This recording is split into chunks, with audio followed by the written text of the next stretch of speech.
look, we're going to assume for this discussion, right, that Kyrie's not getting vaccinated. So now you're just talking about, do you think about bringing him back for road games and practices at home? And look, when they suspended him or, told him go away, don't even play road games even though you're eligible, I was all for it. I was completely supportive of it because I thought it would mess up their chemistry if he was jumping in and out of the lineup. And much of my thought was based around James Harden. Number one, I thought James Harden was still the James Harden we've all come to know and love over the past decade. All right, the guy that I think Nick had him in top 5 in your tiers, right? A top 5 player clearly. Yeah. So even top without 6. Kyrie, the thought was you had 2 top 5, top 6 players in the world. And that I felt was enough. Like I totally felt they could still win the championship. Wasn't guaranteed, but still very capable of winning the championship with just Harden and Durant. And I thought popping Kyrie in and out, Harden, when he's not there, Harden's got to be the old school Harden, more aggressive, scoring more points.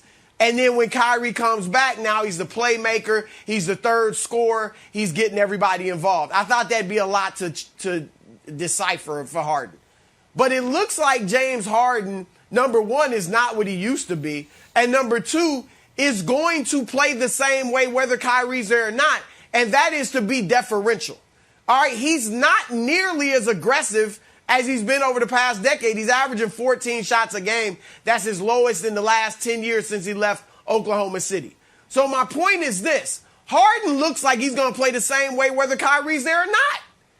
And so here's what I do if I'm the Nets, because I know they got the best record in the East, Nick, and I'm sorry being long-winded. But they haven't been able to beat the good teams.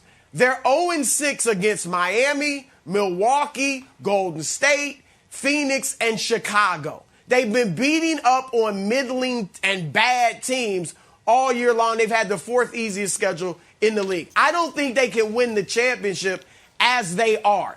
So if I'm the Nets, obviously, first of all, you talk with Harden and Durant privately.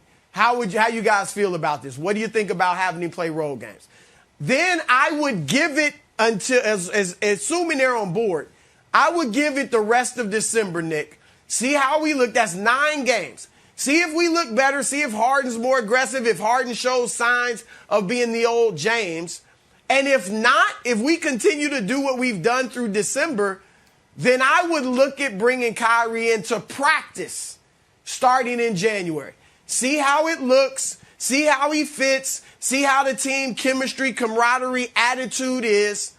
And if it's okay, and if everybody's on board, I would start playing him in road games. Because the bottom line is, this is not about making a statement on a moral statement. You're nuts. This is about trying to win a championship. And they look like they could be a better team with Kyrie, even if it's part-time. Because, Nick, they can't win. I don't think they can win the championship as they are with Harden playing this way. No, right. They can't. They can't. I tried to tell you that before the year. I'm glad you're now coming over to my side of things. So I tried to tell you a bit last year. Listen, the Nets, it's a blind spot for you. I know it's your lifelong team, them and the Clippers. You've liked them since childhood, so I understand. It's tough for you. I luckily don't have any type of, loyalties to NBA teams, players, or NFL teams or franchises, so I can just be, dripping in objectivity as always. But here's the thing. It was a bad idea 2 months ago. It's still a bad idea. Let me count the ways. First of all, this idea that, okay, he's going to be, forget the regular season, because as Broussard mentioned, they're the 1 seed right now as is. This is how we want to approach a playoff series.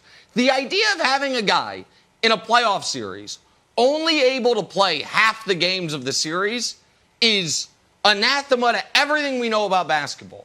But you wouldn't even necessarily have him for half the games in a playoff series. Just this morning, CBS News reported the city of Philadelphia is changing its masking and vaccine requirements. The point I'm making there is that is a continuously moving target as far as is Los Angeles, is San Francisco? Is Philadelphia? Is the city of Milwaukee? Are any of these cities at any given time going to have a city council meeting and say, by the way, whether you're visiting or live here, you can't go in this type of building in these type of circumstances without being vaccinated? So you wouldn't even be guaranteed he would be there for what you care about.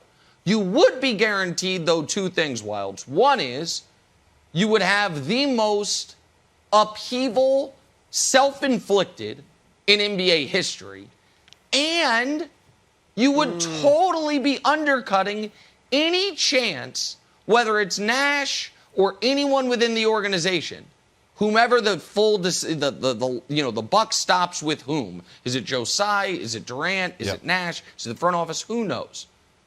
To be taken seriously. Nothing changed about why you didn't want Kyrie there, aside from Harden hasn't been playing as well as you hoped. So now, go read those quotes from the team about why Kyrie isn't playing. What changed? Did how basketball works change? Did chemistry change? Did the importance of having one piece? No, nothing changed. You're panicked. Yeah. But it was a bad idea beforehand. Listen, Wilds, if I've got a good job and I come to you and say, hey, man, I'm taking my entire retirement savings and putting it on black in Vegas, and you say, Nick, that's a terrible idea. And then I lose my job, and I'm like, Wilds, I'm taking all my retirement savings and putting it on black. It doesn't all of a sudden become a good idea. It was a bad idea before. It's a bad idea now.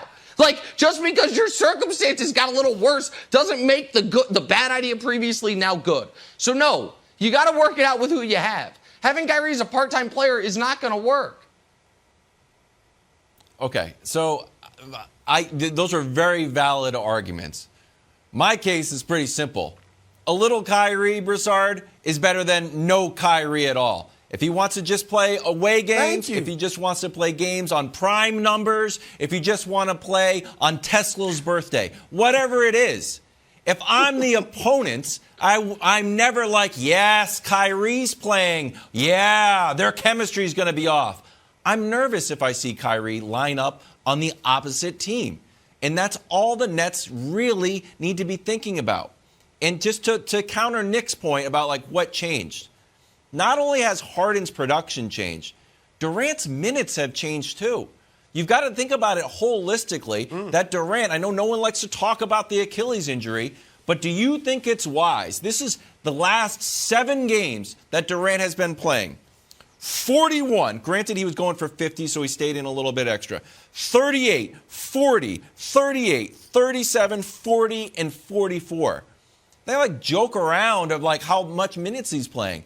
Like, I might play some more. Like, I think the workload on Kevin Durant is unsustainable at best, unwise at worst. Yeah, they're first place. Yeah, they've got the best road record. But Kevin Durant's lifting the whole ship.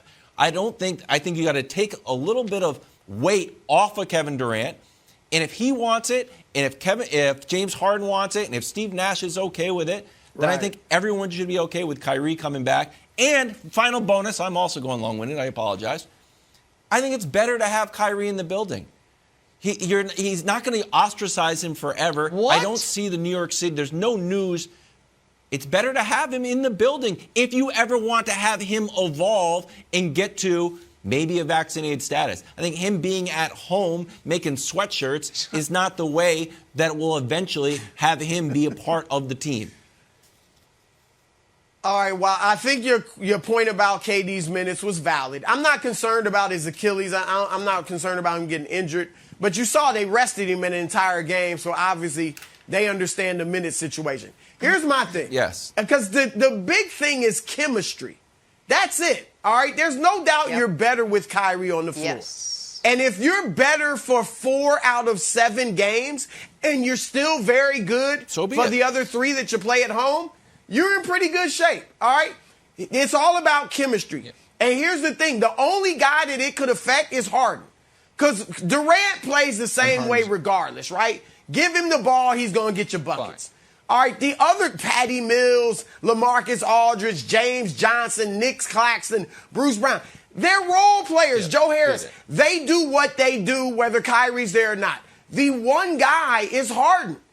And Harden is now a deferential guy. Harden is now a straight-up point guard. Only shooting 14 times, getting everybody involved, one of the top assist guys in the league. You know, he's going to be that way with Kyrie and without him. So even his game isn't changing. So now I say, like I said, I laid out the plan, Wilds. That's the plan. Nick may poo-poo it. Give him December. Talk to your stars. I just have bring a him fix, in for though. practice, and then let's go. I have a very quick fix. December 15th, right around the corner, you can start making these trades. I'm just saying, reunion special.